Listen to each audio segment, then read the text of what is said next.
Bonjour chers téléspectateurs et bienvenue sur LFB TV. Ce programme vous est présenté par le groupe de littérature et société de seconde. Ici vos deux présentateurs, Karl et Huguette. Maintenant, comme vous le savez, les vacances de Noël sont plus proches que jamais. Et nos deux spécialistes touristiques, Daria Engel et Anne-Marie Delaleuf, ont déjà fait le travail pour vous. Daria et Anne-Marie, vous êtes en direct. Il reste moins de 30 jours jusqu'à Noël. Certes, il n'y a peut-être plus beaucoup de temps pour préparer une escapade, mais ce n'est jamais trop tard. Après avoir choisi quelques types de touristes, nous avons choisi des destinations convenables pour chacun. Pratiquement, le travail de recherche est déjà fait pour vous. Commençons par les familles avec des enfants qui croient encore au Père Noël, car après tout, c'est eux qui doivent avoir la priorité aux meilleurs souvenirs de Noël. Pour eux, nous proposons le village du Père Noël en Rovaniemi, Finlande. Après ça, il y a des grandes chances qu'ils vont refuser de croire que le barbu habillé en rouge n'existe pas vraiment. Le village se situe sur le cercle polaire arctique et offre des activités comme des excursions avec rennes, motoneige, des safaris avec des raquettes à neige ou pour voir des aurores boréales, la visite d'un hôtel d'igloo, d'une mine d'améthyste, d'un parc animalier Runa et d'un parc de glace, et enfin l'inoubliable rencontre avec le Père Noël. Une des offres qui inclut 4 nuits, les activités et les repas coûte 790 € par adulte avec minimum 2 adultes et 490 € par enfant entre 2 et 14 ans. Il y a encore plus d'offres sur leur site. Comment sait-on que l'enfant est devenu adolescent? On le sait lorsque le cadeau de Papa Noël ne le satisfont plus, donc nous allons abandonner la magie pure des contes d'enfants et nous envoyons les familles avec des adolescents à New York, où un autre type de magie prend forme. Ah, New York, la cité qui ne dort jamais, le rêve de la majorité des jeunes gens européens qui ne voudraient pas voir l'allumage du sapin de Noël à Rockefeller Plaza. Qui voudrait rater les marchés de Noël américains? Bah, personne évidemment. À part ça, il y a plein de patinoires, le spectacle Radio City Christmas Spectacular et n'oublions pas le shopping. D'après nos calculs, un séjour de 8 nuits coûterait au moins 6 500 € pour 2 adultes et un adolescent. Petite précision, nous avons considéré le départ de New York avant la nouvelle année. Mais bon, qui ne voudrait passer la nouvelle année à New York? Maintenant, pour les amoureux, nous suggérons l'inévitable Noël romantique à Paris bien sûr. Vous pouvez visiter les musées et les monuments main en main, patiner ensemble, assister à des concerts et vous promener en bateau-mouche sur la Seine. De ce qui est pour les cadeaux, il y a de nombreux marchés de Noël, mais il ne faut surtout pas rater les vitrines de la galerie Lafayette. Le plus important toutefois, c'est de mettre un cadenas sur le pont des Arts. Pour tous les deux, un séjour de 6 nuits commencerait à 1 850 €. Passons aux couples plus vieux qui ont déjà vécu l'atmosphère parisienne et des Noëls merveilleux. Pour eux, nous avons choisi Strasbourg. La ville a une ambiance plutôt calme pour Noël et propose des marchés de Noël, des concerts et des spectacles, de belles décorations lumineuses et puis le partage de la lumière de Bethléem. À notre avis, il n'en faut pas plus. Un séjour de 5 nuits pour 2 adultes serait au moins 1 040 €. La ville a mis en place un site dédié au Noël en Strasbourg. Enfin, on s'est permis de choisir une catégorie de touristes un peu plus extravagante, ceux qui n'ont pas de budget. Ceux-ci pourraient aller aux Maldives, loin du froid de l'hiver, où ils trouveront des activités comme les plongées dans les eaux bleues, les sports nautiques, des promenades en bateau, des jardins luxuriants, des magnifiques terrains de golf et des traitements de spa luxueux. Tout cela coûterait environ 28 000 €. Pas mal. Et voilà la fin de notre liste. Notre but a été de vous faire rêver, mais il faut toujours se souvenir que l'atmosphère de Noël n'est vraiment ressentie qu'avec la famille autour d'une table remplie de plats faits par le grand-mère. De même, il ne faut jamais sous-estimer les autres destinations possibles, comme par exemple la Roumanie, où les traditions sont plus conservées que dans la majorité de l'Europe. Le plus important est que la destination que vous choisissez correspond à vos désirs afin de passer une des plus magiques fêtes dans un des plus beaux lieux. Merci, c'était Daria Engel et Anne-Marie Delaleuf, nos deux spécialistes touristiques de LFB TV. Une direction un peu plus chaude maintenant, mon cher Karl, Portofino. Mais oui, Huguette, tout le monde irait y aller. La petite ville compte à peine 500 habitants permanents. C'est une des stations balnéaires les plus connues de la Riviera. C'est l'une des destinations les plus connues de la Riviera italienne. Désolé, c'est ma collègue Huguette, elle est un peu prise par l'émotion. Un petit village qui s'étend comme une demi-lune autour d'un bassin silencieux. C'est avec ces mots que Guy de Maupassant décrit Portofino. Deux de nos envoyés spéciaux, qui sont Marie Semenescu et Andrea Leroy. Elles ont de la chance d'y être. Bonjour Carly Huguette, nous sommes ici à Portofino sur la place Piazzetta, la place la plus populaire de Portofino où tout le monde se rassemble le soir pour prendre un verre ou quelque chose comme ça. Donc Portofino est la ville la plus glamour de la Côte Ligure. Elle est située sur la province de Gênes, au bord d'un petit port naturel et abritée par un promontoire supportant un ancien château fort. Donc Portofino, avant d'être une ville glamour, était un petit port de pêcheurs. Portofino est fréquenté par de nombreuses stars et fait l'objet de plusieurs titres musicaux. Mais cependant, les stars n'ont plus aucune intimité à Portofino car les paparazzi maintenant connaissent la destination de la plupart des stars l'été. Cependant, un séjour à Portofino reste tout de même pas à portée de tout le monde. Il faut coûter en effet 1 500 € à peu près pour l'hôtel et 200 € pour le billet d'avion et les frais effectués sur place. Et Portofino reste un endroit pour les gens aisés qui puissent montrer leurs biens comme leur yacht et montrer qu'ils ont beaucoup de moyens. Merci, c'était nos deux envoyés spéciaux, Marie Semenescu et Andrea Leroy, à Portofino. Nous verrons maintenant le projet Paris-Saclay, peut-être la future Silicon Valley française. Ce reportage vous est présenté par Myriam Baïté et Thomas Miron. Bonjour, aujourd'hui on va vous présenter le projet Paris-Saclay. Le projet Paris-Saclay, la future Silicon Valley? Oui, vous avez bien entendu. La France possédera à l'horizon 2020 un pôle d'excellence scientifique et technique de dimension internationale comparable à la Silicon Valley, qui regroupe de grandes entreprises telles que Google, Facebook ou encore Apple. De plus, il se présente de grandes universités telles que Stanford ou Berkeley. Nous savons tous que les États-Unis sont la plus grande superpuissance mondiale. Mais avec ce projet, la France entame un bras de fer avec son adversaire et ami. Mais la France est-elle capable de concurrencer donc ça? Précision.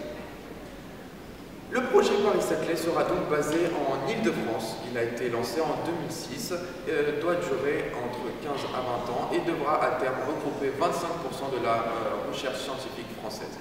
Par ailleurs, la surface a été utilisée à détruire de champs d'agriculteurs et donc à créer des tensions entre les agriculteurs et l'État. Paris-Saclay regroupe plusieurs grandes entreprises telles que Danone, Carrefour ou BMW. Il est tout de même étrange que la France regroupe tant d'entreprises étrangères dans son pôle de puissance mondiale. Et donc, à terme, le projet vise la présence d'un grand nombre d'étudiants et son financement total est évalué à plus de 3 milliards d'euros. Évidemment, ces financements soulèvent de nombreuses questions d'ordre économique et politique. La France n'essayerait-elle pas de garder ses élitistes afin qu'il ne fuient pas ce pays en crise? Possible. Sur ce plateau sont aussi présentes des grandes écoles françaises, telles que Polytechnique et HEC Paris. La plus prestigieuse école de commerce au monde. Mais aussi de grands laboratoires de recherche tels que le Comité et à l'énergie atomique. La recherche est donc un domaine très important en France. Bien que de nombreuses infrastructures aient été créées pour ce projet, nous ne pensons pas qu'il concurrencera un jour la Silicon Valley. C'est en effet un groundbreaking project, comme diraient les Américains, et vous l'aurez compris, c'est un projet d'avenir pour la France. Qui rendra fiers ses habitants de la réussite française sur la scène internationale. Merci. Merci à eux pour s'être intéressés à ce projet qui fait l'un des plus grands conflits aujourd'hui en France. Parlons de conflits. Le dopage des sportifs est un débat qui a fait polémique en ce moment en France. Nous verrons ceci depuis notre filiale de LFB TV. En Afrique du Sud. Avec Alissa Guioué, Milia Rivalan et Maria Baclini. Vous êtes en direct. Bonjour à tous. Aujourd'hui sur LFB TV, le dopage des sportifs. Ben Johnson, Richard Virenque, Marco Pantani, Carl Lewis et plus récemment Lance Armstrong ainsi que l'équipe nationale de rugby d'Afrique du Sud, les Springboks en 1995 lors de la Coupe du Monde du rugby, ont tous été considérés comme des champions. Mais pouvons-nous encore les élever à ce rang de champions lorsque nous savons, ou du moins nous supposons qu'il y a eu des cas de dopage chez ces sportifs ? Le sport, le dopage sont deux termes que nous associons systématiquement ensemble aujourd'hui. Cette tradition du dopage existe en effet dans tous les types de sports, allant de la course à la pétanque. Néanmoins, les produits dopants sont surtout pris par les sportifs d'endurance. Aujourd'hui, nous avons l'honneur d'accueillir ici sur le plateau LFB TV Béatrice Michaud, une spécialiste en matière de dopage. Bonjour Béatrice. Bonjour. Vous, en tant que professionnelle en la matière, pouvez-vous nous parler plus précisément des deux cas ayant survenu récemment? Oui, bien sûr. Commençons d'abord par l'ancien cycliste américain Lance Armstrong, champion du monde sur route en 1993 et 7 fois vainqueur du Tour de France. Les Français ont douté de ses performances et on a dû attendre jusqu'au jour où l'USADA, l'agence américaine antidopage, mette à jour ses réglementations. Ces médailles lui furent alors immédiatement retirées et nous avons dû attendre jusqu'en 2013 pour qu'il avoue ses torts. Et concernant les Springboks? Les Springboks, l'équipe sud-africaine de rugby, en 1995, quelques années plus tard, certains de leurs joueurs ont été atteints de maladies graves, dont Venter, qui est atteint de la myélite transverse, une maladie touchant qu'une seule personne sur 1 million. Et d'autres cas comme Van der Westhuizen et Lini qui souffrent de sclérose latérale amyotrophique, d'autres maladies extrêmement rares. Nous ne savons pas plus pour le moment, mais nous avons des expériences en cas. Merci Béatrice. En effet, nous avons en direct d'Afrique du Sud Hélène Dupont, une envoyée spéciale de LFB TV qui enquête sur les lieux concernant les cas de dopage chez les joueurs sud-africains. Bonjour Hélène, donc vous êtes en direct de Johannesburg. Où en êtes-vous dans vos recherches? Bonjour Laurent, nous avons interviewé plusieurs joueurs, notamment François Pienard, le capitaine des Springboks.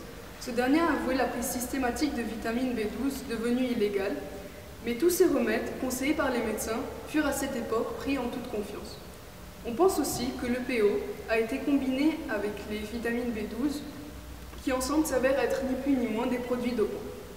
Mais lors des contrôles antidopage, comment cela se fait-il que les joueurs qui étaient dopés n'aient pas été contrôlés positifs? Tout simplement, le PO en 1995 était indétectable.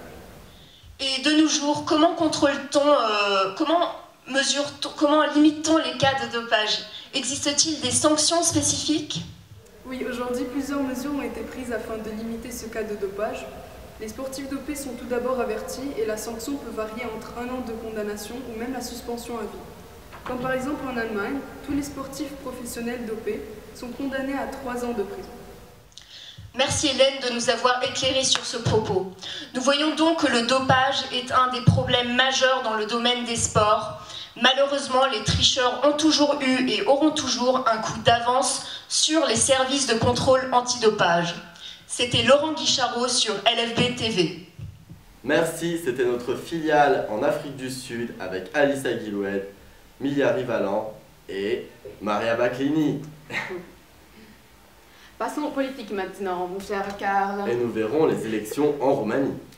Avec notre spécialiste politique, Alex Constantinescu. Bien sûr.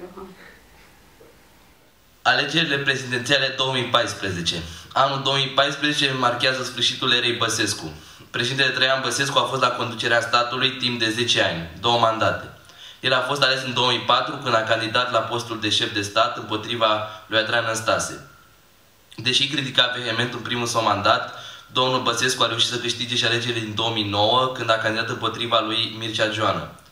Deci, anul acesta, Traian Băsescu nu mai poate candida, deoarece limita impusă este de 2 mandate. Candidații semnificativi la alegerile prezidențiale sunt următorii. Victor Viorel Ponta, care candidează pentru Alianța Electorală PSD-UNPR-PC, are 42 de ani și candidează pentru prima dată la președinție. Klaus Werner Iohannis, Alianța Creștin-Liberală PNL-PDL, are 55 de ani, a fost primarul Sibiului de anul 2000 și candidează la funcția supremă în stat după ce fostul lider al PNL, Crin Antonescu, s-a retras din politică. Elena Udrea, Partidul Mișcarea Populară, are 41 de ani, este cel mai tânăr candidat la președinție, a fost ministru al dezvoltării regionale și turismului. A fost membru al PDL, dar a părăsit partidul acesta pentru a deveni lider al PMP. Mari favoriți sunt Klaus Iohannis și Victor Ponta, iar orașul este umplut de afișe electorale. Iar în privința acestui aspect, domnul Ponta și domnul Iohannis au dominat autoritar ceilalți omonenți. După părerea majorității românilor, ideal pentru România ar fi scenariul în care Klaus Iohannis ar ieși președinte, iar Victor Ponta rămâne în funcția sa actuală de prim-ministru. Deoarece în acest fel ar fi o democrație bipolară, adică puterea ar fi împărțită între PNL împreună cu PDL și PSD. Majoritatea românilor cred că ar fi foarte benefic pentru această țară ca puterea să nu fie luată de un singur partid. Dacă Victor Ponta este președinte, România ar fi condusă în mod autoritar de PSD și toate puterile statului ar fi sub conducerea PSD. Astfel, regimul politic ar deriva puțin spre o dictatură, mai degrabă decât spre o democrație constituțională. În ultimul rând, aș dori să adresez un îndemn ca lumea să meargă la vot, pentru că indiferența față de viitorul țării proprii mi se pare că este echivalentul unei trădări, iar singurul instrument prin care noi, oamenii de rând, putem influența viitorul țării este prin vot. Deși nu mă aflu la vârsta necesară pentru a vota, pot să asigur că de data ce voi împlini 18 ani, n-am să ezit să merg la vot. Chiar dacă opțiunile oferite nu sunt unele care par promițătoare, este bine să alegi ce crezi tu că ar putea fi mai bine pentru țara ta și să nu lași pe alții să decidă în locul tău. Sunt Alex Constantinescu și, dragi români, ieșiți la vot! Merci, c'était notre spécialiste politique, Alex Constantinescu. Mais qu'en penses-tu de la traque du loup? Ah, la traque du loup, oui, j'ai entendu parler que ça prenait place dans une petite ville, et c'est une traque qui reprend un peu les principes de la traque du loup du Moyen-Âge. Voyons ça maintenant avec Nicolas Mas et Wilfried Bruno. Bonjour à tous. La semaine dernière, dans le village de Nansois-le-Grand, dans la Meuse en France, le maire a organisé la traque d'un loup. J'offrirai 2000 € à celui qui me ramènera ce loup vivant. Et d'ailleurs, je ne veux pas qu'il soit tué. C'est pour moi un moyen de défendre mes habitants et mes éleveurs. Ce village de 50 habitants a déjà subi de nombreuses attaques de ce loup, notamment sur les troupeaux d'éleveurs bovins. Depuis un an, la bête a tué plus de 120 moutons et a commis une cinquantaine d'attaques dans le département. Le maire de ce village a finalement organisé une traque avec des volontaires. Moi je suis volontaire parce que, étant donné ma condition d'ancien chasseur, j'aime beaucoup ce métier et donc j'aimerais me porter volontaire pour la traque de ce loup. En effet, cela est une forme de défi pour les habitants de la Meuse. Ce loup a déjà tué 20 de mes moutons et j'en peux vraiment plus. Cette action pose de nombreux problèmes, notamment écologiques avec la protection des animaux de la forêt, malgré le fait que le loup ne soit pas en voie de disparition. De plus, la Meuse est un département qui contient de nombreuses forêts.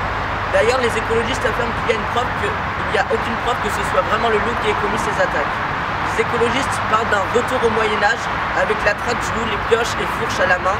Le loup fait alors figure de démon de la nuit massacrant les bêtes des éleveurs. Et le maire, lui, fait office de seigneur, organisant la traque du loup le soir dans la forêt. Ces écologistes cherchent à protéger le loup, en affirmant qu'il est en voie de disparition dans les forêts françaises. Mais malheureusement, les écologistes ne peuvent rien faire contre les éleveurs en colère qui ont déjà revendiqué la traque du loup. C'est encore deux idées qui s'opposent, deux façons de penser différentes.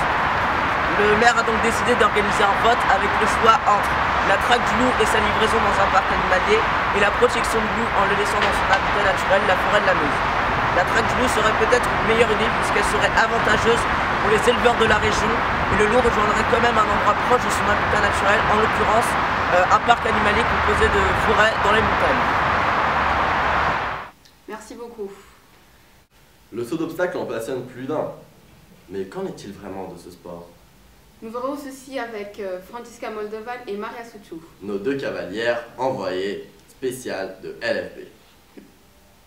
Le saut d'obstacle, un sport peu connu dans le monde. Mais c'est normal car c'est le football qui domine le monde entier. Mais savez-vous ce qu'on peut faire avec un animal plus grand que vous? Savez-vous la sensation que l'on ressent quand on saute à cheval? C'est peut-être un sport peu connu, mais sachez qu'environ 62 000 gens se rendent à des concours pour assister au spectacle donné par les chevaliers et leurs chevaux.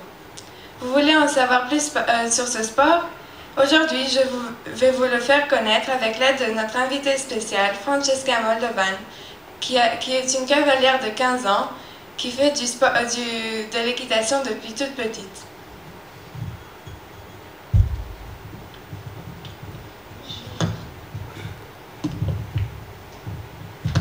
Donc, Francesca, pouvez-vous nous expliquer ce que c'est que le saut d'obstacle? Le saut d'obstacle est un sport équestre qui se déroule dans un terrain sur lequel ont été placés des obstacles. Les barres qui les composent sont immobiles et tombent lorsqu'elles sont touchées. Donc pour le cavalier et le chevalier, la règle du jeu est de franchir les obstacles dans un ordre précis, sans les renverser ou les dérober. Quel type de concours existe-t-il? Donc il existe plusieurs types de concours comme le Ferry National Cup, le Faurecia ou le Longines Ferry World Cup Chelsea 5 étoiles. Quelles sont les différentes équipes qui participent au FEI National Cup? Pour le concours FEI National Cup, les différentes équipes y participant sont les équipes venues de France, d'Allemagne, d'Irlande, d'Australie, d'Italie, de Pays-Bas, d'Angleterre, d'Amérique, d'Australie et plein d'autres. Qui c'est qui a gagné cette année? Cette année, c'est l'équipe hollandaise qui remporte la victoire en Barcelone. Et qui c'est qui participe au reste des compétitions? Pour le reste des compétitions, ce sont des cavaliers venus de tous les pays. J'ai entendu que l'un des plus importants concours est le Longines FEI World Cup. Et maintenant, récemment, il y a eu la 5e étape qui s'est déroulée à Stuttgart, où vous êtes allé. Pouvez-vous nous expliquer ce qui s'est passé? Ce qui s'est passé ou qu'est-ce que le Longines FEI World Cup? Oui, qu'est-ce que c'est que le Longines FEI World Cup? Donc, eh bien, c'est une compétition internationale fondée en 2006 et de très haut niveau. À la fin de la saison, c'est-à-dire avant Noël en décembre, les 40 meilleurs cavaliers mondiaux du classement mondial Longines qualifiés devront s'affronter afin de gagner le titre le meilleur du saut d'obstacle. Le prix accordé au vainqueur est d'environ 250 000 €.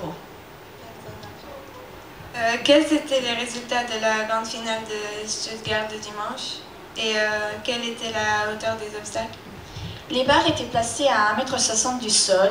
Et voici les résultats de la grande finale de l'étape à Stuttgart du dimanche. Donc, l'Angleterre est arrivée première avec le cavalier William Whittaker et son cheval Fandango. Ensuite, en deuxième place, les États-Unis avec le cavalier Lucy Davis et Baron. En troisième place, la Suisse avec Steve Gergat sur Nino des Buissonnets, suivi par l'Allemagne avec Marcus Henning sur Carnado RMW. J'ai entendu qu'il y a un classement spécial qui s'appelle le Western European League. Pouvez-vous nous expliquer l'intérêt de celui-ci? Donc, afin de participer aux étapes suivantes, les cavaliers, en fonction de leurs résultats dans les concours internationaux, obtiennent un nombre de points. En ce moment, c'est Steve Gerdat avec 57 points pour la Suisse en tête du classement Western European League, suivi du Hollandais Harry Schmalder avec 47 points, puis pour en finir avec 38 points, le Français Kevin Stott.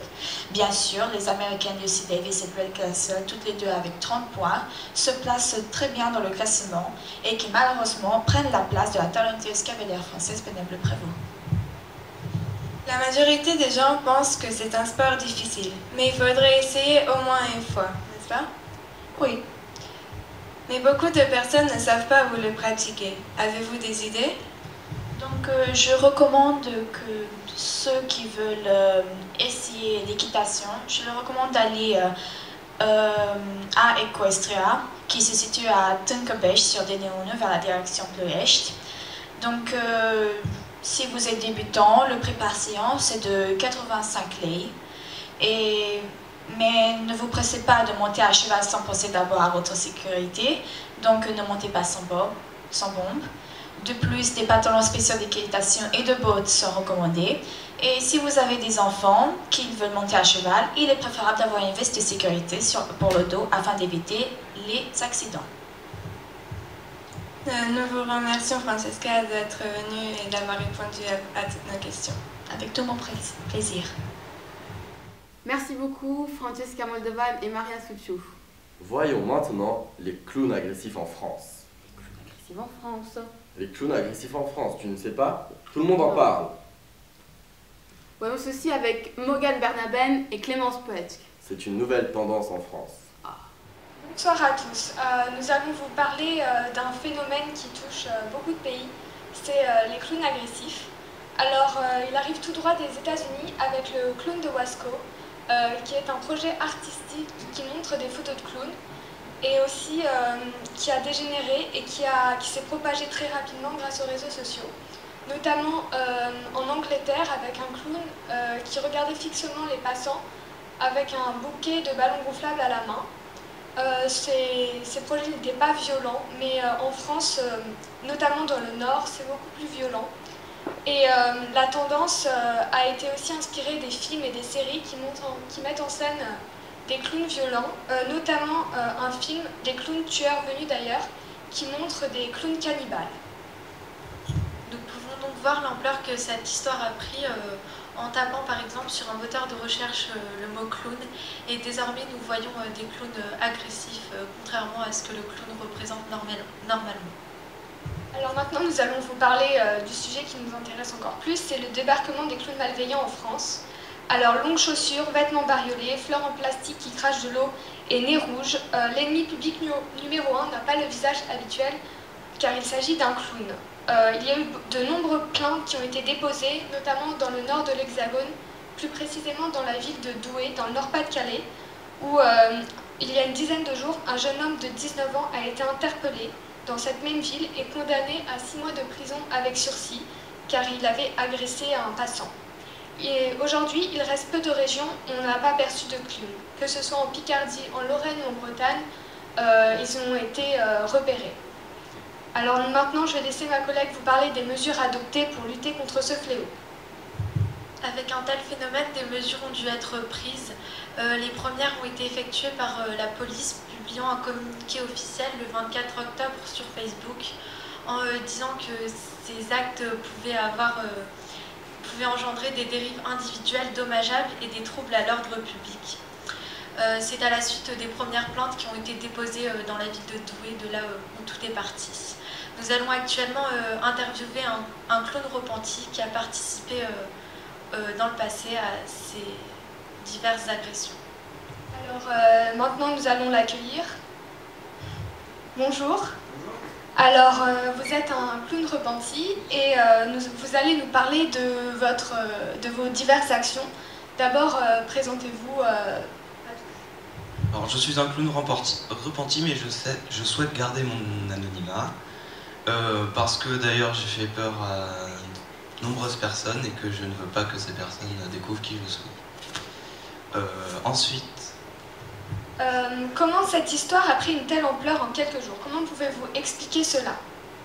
Tout d'abord avec les premières plaintes déposées par généralement des collégiens et des collégiennes qui ont été soit poursuivis par un clown dans la nuit, ou soit carrément agressés à l'arme blanche, ce qui est totalement inadmissible pour moi. Et dans votre groupe, y avait-il des clowns violents ou connaissez-vous d'autres groupes violents? Alors personnellement dans mon groupe il n'y avait pas de clowns violents, mais je connais quelques groupes qui avaient des idées un peu extrêmes. Et derrière nous, une image de vous que nous avons réussi à prendre grâce à des caméras de surveillance. Alors comment pouvez-vous conclure cette histoire, peut-être avec une petite touche d'humour? Pas beaucoup de touches d'humour, à part une anecdote que j'ai lue sur internet qui était celle d'un SDF qui s'est déguisé en clown, mais qui a été malheureusement arrêté par la police. Tout ça pour vous dire que les gens dramatisent trop et qu'il faut arrêter d'avoir peur. D'accord. Merci beaucoup pour cette intervention. Merci à tous d'avoir pu témoigner.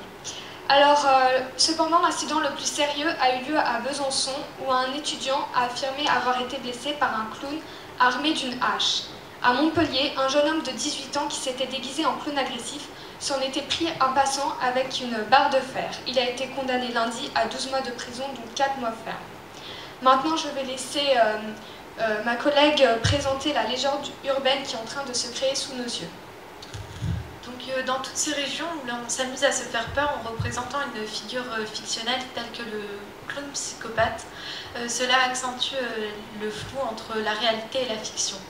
On utilise une image forte, telle que le clown psychopathe, qui est à son côté jovial, accentué par son maquillage et des habits ridicules, mais de par son âme noire et vicieuse. les motifs de l'agression par un sadique qui choisit ses victimes au hasard, ainsi que les circulations rapides des alertes aux clowns et la difficulté actuellement de distinguer celles qui sont pour rire et les plus sérieuses contribuent à créer une psychose de la part de beaucoup de personnes. Alors maintenant, nous allons faire une synthèse de tout ce que nous avons dit. Alors, il y a de nombreuses histoires qui circulent sur Internet, comme nous l'avons dit. Cependant, il y en a beaucoup qui relèvent de la rumeur. Et il y a un policier qui s'est exprimé dans La Voix du Nord à ce propos. Il y a sûrement un fond de vérité dans tout ça, mais on est pollué par tout le reste. Pour certains, c'est devenu une psychose. Une maman nous a demandé si elle devait mettre son enfant à l'école. Il y a un effet boule de neige incontrôlable. C'est difficile de lutter contre quelque chose qui peut-être n'existe pas. Donc nous pouvons voir l'ampleur que ça a pris dans la tête des gens. Mais c'est surtout et grâce aux réseaux sociaux que cette histoire a pris de nombreuses proportions. De par la création de pages Facebook relatant des faits d'intrusion de clowns dans des écoles, d'agression ou de clowns en arrestation.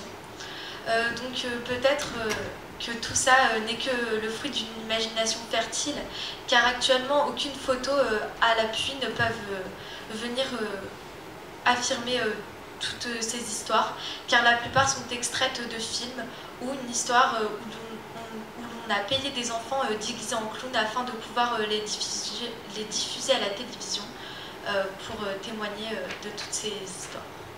Donc pour terminer, il ne faut pas dramatiser car cette histoire reste quand même peu violente. Il y a très peu de témoignages qui sont réels et il y a beaucoup de chances qu'après les fêtes d'Halloween, cette histoire se termine et qu'on n'entende plus parler avant l'année prochaine.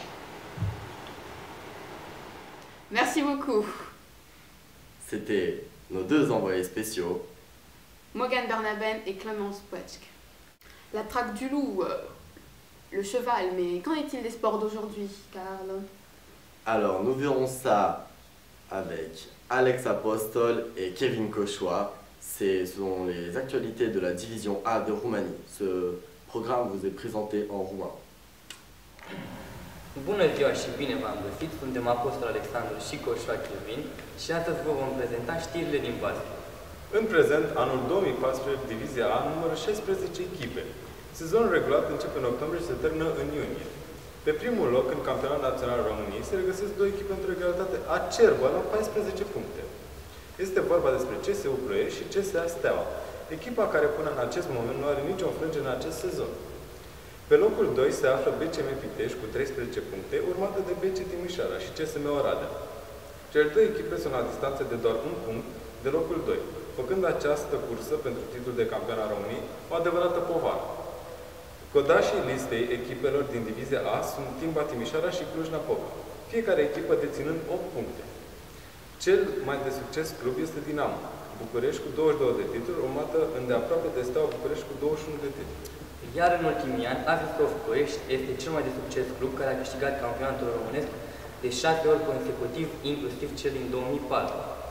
Avisos Ploiești este și singurul club din țară care a câștigat o cupă internațională FIBA Europe Challenge. Liderul punctelor până în acest moment este Zoran Kristanovic cu o medie uimitoare de 23,3 puncte marcate pe meci. Daniel Brown conduce lista celor mai buni pasători din ligă cu o medie de 9,5 pase decisive pe meci. Senegalezul Ousmane Baro conduce detașat lista recuperărilor cu o medie de 10,3 de recuperări pe meci. Cam atât privind știrile din basket. Vă lăsăm cu noi. Merci à eux, c'était Alex Apostol et Kevin Cauchois pour les actualités de la division A de Roumanie. Nous allons maintenant vous présenter un métier du futur dans le domaine des jeux vidéo. Les parents d'habitude sont inquiets que leurs adolescents passent trop de temps devant les ordis et les consoles. Mais vous avez pensé que les jeux vidéo peuvent être un métier du futur? Nous allons voir ceci avec Aliel Lakis et Dale Codel. Părinții vă tot zic, oprește calculatorul și jocurile astea, îți distrug viitorul. Cu toate acestea, jocurile îți pot oferi un salariu mai mare decât majoritatea joburilor. L-avem astăzi pe Darie, un jucător care a participat la DreamHack, una dintre cele mai mari competiții de gaming din Europa, care a avut loc în România, aici la sala polivalentă. Bună, Darius! Câți ani ești, pentru ce ai venit la tine? Bună, am 16 ani și am venit aici cu prietenii mei de la liceu să câștigăm turneul de Hearthstone. Ne poți explica ce este Hearthstone? Hearthstone este un fel de joc cu cărți online, dar este bazat pe strategie și pe noroc. Este un fel de șah online cu cărți. Și cam câți bani ar câștiga acest jucător? Păi, salariul unui jucător începe pe la 500 de euro. Dar la DreamHack câștigătorii pot avea preț de până la 50.000 de euro. Știu că un jucător român, Arman Pidna, a câștigat 200.000 de euro, numai din gaming, într-un an. Anul acesta, în jur de câte persoane au contribuit la aceste eveniment? Păi, au venit în jur de 30.000 de oameni, aici la DreamHack, dar evenimentul a fost transmis în foarte multe țări, de exemplu în Statele Unite ale Americii sau Coreea de Sud, până și în Suedia. 30.000 de persoane sună mult. Ce crezi? Păi, în anul 2014 sau 3 miliarde de oameni folosesc internetul. Din aceste 3 miliarde de oameni, mai mult de jumate joacă jocuri video. În America a devenit și sport național. Multe universități oferă foarte multe burse în Statele Unite ale Americii. Jucătorii profesioniști devin salariați. Au și contracte de publicitate cu companii foarte mari din lume. Deci, în America, tu ai fi considerat un salariat, un sportiv? Da, cam așa ceva. Dar trebuie să fiu și într-o echipă cunoscută. Și după părerea ta, care ar fi cea mai importantă calitate a unui jucător sau sportiv? Cel mai important atribut ar fi viteza sa de reacție. Gândiți-vă că un jucător de StarCraft, un joc online de strategie, trebuie să execute în jur de 600 de mișcări pe minut. Deci este extrem de mult. Îți mulțumim, Dari, pentru prezență și mult noroc. Merci. Aveți legătură. Merci, c'était Aliel Lakis et Daria Kodurla. Je transpire un peu beaucoup, hein. Il fait chaud ici. Qu'en est-il de la météo de séjour en Roumanie? Nous verrons ceci avec Ingino Pasca. Ingino Pasca, tu es en direct. Bună seara! Sunt Ingino Pasca de la LBTV și în seara aceasta vă voi prezenta vremea. Am niște vești foarte proaste pentru dumneavoastră, deoarece vremea se va răci și vom avea ploi. În Muntenia și Dobrogea vom avea temperaturi între 6 și 10 grade și va apărea ceața prin Călăraș. În Transilvania și Oltenia vom avea temperaturi și mai mici, precum Craiova 4 grade, Drobeta 5, Timișoara 6, Oradea 6 și vom avea cantități de apă de până la 30 de litri pe metru pătrat. În capitală vor fi 6 grade și va fi norat. Sper să aveți o seară plăcută și acum revenim la colegii mei fantastici, Maridet și Can. Maintenant, un petit hommage aux familles des victimes de l'attentat de Charlie Hebdo ces jours-ci. Nous sommes vraiment indignés et contre cette cause et nous sommes Charlie. Merci pour votre attention. Ce programme vous a été présenté par le groupe de littérature et société Seconde. Nous remercions aussi les professeurs qui nous ont accompagnés pendant ce projet, Madame Baboche et Monsieur Schropfer. Et n'oublie pas Karl, Bianca Manu, notre caméraman qui se cachait tout ce temps derrière les caméras de LFBTV. Restez avec nous pour le film de 22h30 avec Brad Pitt et Angelina Jolie. Bonne soirée à tous. Restez avec nous.